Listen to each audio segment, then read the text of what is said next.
Have you ever looked closely at the ridges on a beer bottle cap? Every cap has exactly 21 of them. Originally, there were 24. Losing those 3 was not cosmetic, and the way you twist and pry them off has nothing to do with what those ridges actually do. The real job happens inside the machine that puts the cap on, in a place you never get to see. Once you learn why, you will notice it every time you open one.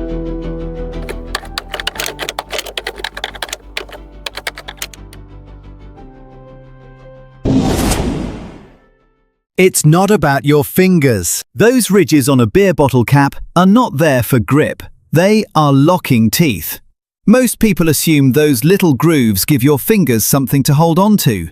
They don't. When a capping machine presses down, it folds every single ridge inward, tucking them beneath a small lip on the bottle's neck. Think of it as bending a row of tiny hooks around a ledge. Each one grabs hold from a different angle, and together they create a mechanical lock that no single point of pressure could ever produce. At the same time, a soft liner inside the cap gets squeezed against the glass.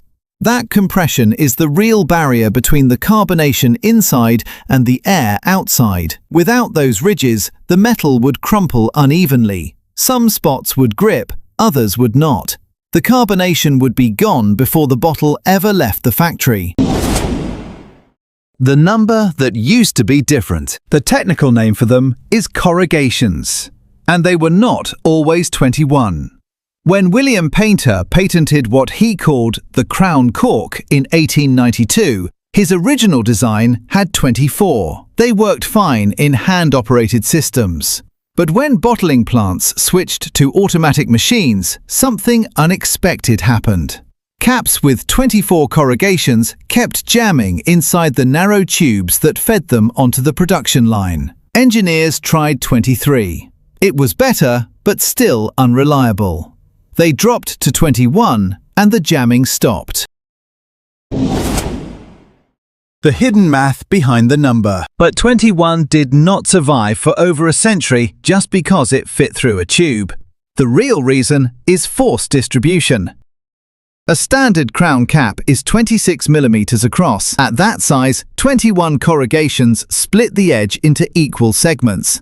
Think of it like slicing a pizza. Too few slices and each piece is too wide to fold cleanly. Too many and the slices get so thin they fall apart. 21 is the balance point.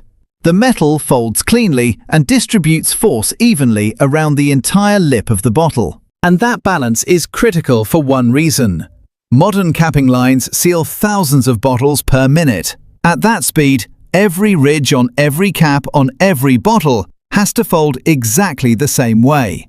One inconsistent fold means a failed seal. The margin for error is nearly zero. You have probably opened thousands of caps in your life. You twisted them, pried them off, and tossed them aside without a second look. That small circle of metal quietly performed a job that took over a century of engineering to get right. And you never noticed, because good design is built to disappear. Next time you pop a cap off, flip it over and count the ridges. 21. Now you know where that number came from. And if you can see that kind of hidden logic in something this small, think about this. There is a dent on the side of the milk jug you grab every morning.